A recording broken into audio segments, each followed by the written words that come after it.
Chole Pulao has been one of my favorite lunchbox recipes. It brings back memories for me when I was going to school. This used to be one of my lunchbox staples, you can say. It's a very easy recipe prepared in a pressure cooker. The taste of pav bhaji masala in it really elevates it to a different level. It's a little different from a regular pulao. It's not a biryani, it's not a pulao, but it's a perfect lunchbox or even a great lunch option. I wouldn't consider this perfect for dinner. It's very heavy. So let's see how to make chole pulao in my style. This is 1 cup of chole which I have soaked overnight, and I have added it to the pressure cooker, and water is just above the level of chole.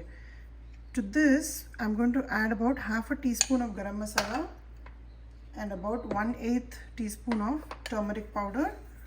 Along with that I will add 1 full teaspoon of salt. So for every cup of chole you add 1 teaspoon of salt. I'm going to cover it and take 2 pressure whistles. I'm going to chop 1 onion. This is about 1 large tomato. I'm going to crush it. I am going to use 2 tablespoons of ginger garlic paste. I have about half a bell pepper left. I'm going to use it. Lots of mint and a little bit of coriander. I'll use half of the mint in cooking and use half for garnish along with coriander.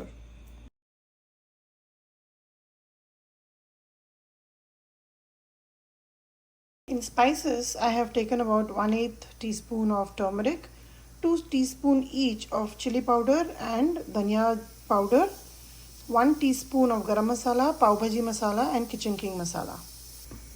I'm going to prepare this chole pulao in the pressure cooker. In goes about 3 tablespoons of oil, and along with this I will also add 1 tablespoonful of ghee. This is about a tablespoonful. Let this melt, and then I will add the spices. For spices, I am taking 1 teaspoon of jeera, 1 teaspoon of saunf, 2 1-inch piece of cinnamon stick, 1 big cardamom, black cardamom, 2 green cardamom, and 1 star anise. Let's add this here. Once this sputters, I will add the onions.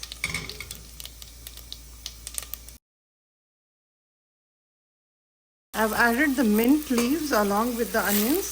It gives a very flavorful taste when the pulao is ready.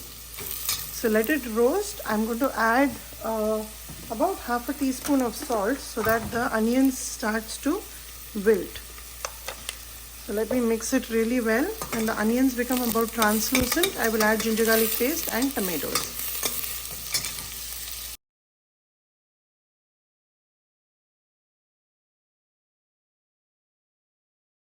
Here the chole is ready. It's almost 90% cooked. So if you take and mash, it is almost done. But I will cook the rest with the pulao. So don't throw away this water. Let it be. We're going to use the water along with the masala that we are cooking right now for this pulao. The masala is almost done. I'm using about 1/4 cup of yogurt here. Just mix it well. Yogurt always adds a nice creamy texture to any pulao and biryani. So mix it well. Don't stop mixing, otherwise the yogurt will separate. So just mix it like so. Now here I'm going to add all the spices that I have taken out. Mix it well. Once you start seeing the oil separating, we can add the chole along with the water. So just mix it, give it about a minute. You can put it on the clock, let it cook for a minute. The bell peppers are already in. I don't want them to be raw, so let it cook well. If you start seeing the oil is separating around, at this stage add all the chole with the water in it.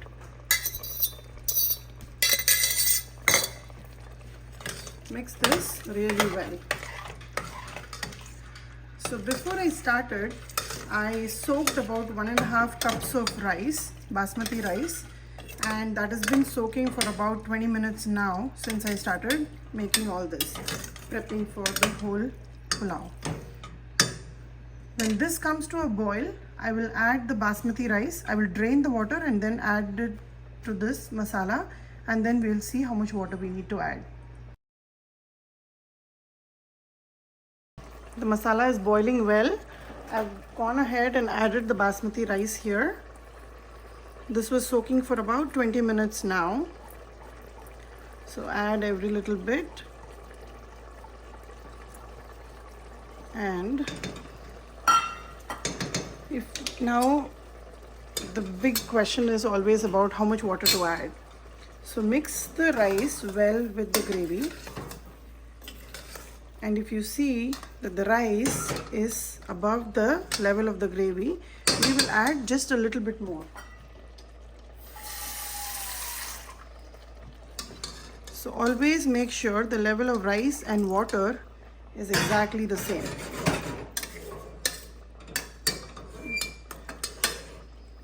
You can add a little bit more, and that's it.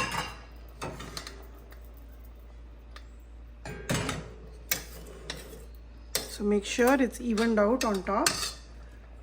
You can always taste this water for salt. I tasted and I require a little bit of salt here. So I'm adding about 1.5 teaspoons.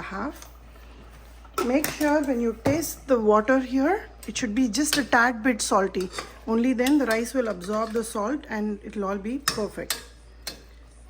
So mix this. I am going to bring it to a rolling boil. Add 1 teaspoon of lemon juice. Close the lid and take 2 pressure whistles. The masala is coming to rolling boil. I'm just eyeballing a teaspoon of lemon juice. Mix it well. This will make sure that the rice are nice and fluffy and they won't become mushy. So here it is. I'm going to cover this and take 2 pressure whistles. Let's check on our chole pulao. The whistle is settled. If you notice, the button's gone down. Let's see how it turned out. Perfect. The level of water is very important when you're making pulao or biryani, and this way of measuring out water has been working perfectly for me.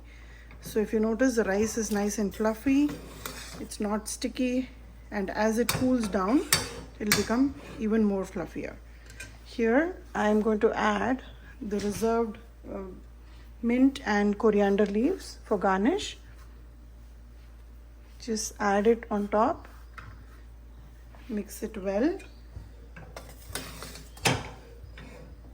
It's come out really well. This is a perfect lunchbox recipe as well. If you have not soaked chole, you can always use a can of garbanzo beans. Just make sure you drain it and wash it off so it's away from all that liquid that it stores in.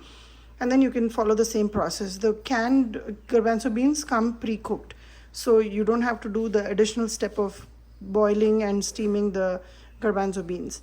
So here is chole pulao. Give it a try and let me know how it turned out for you.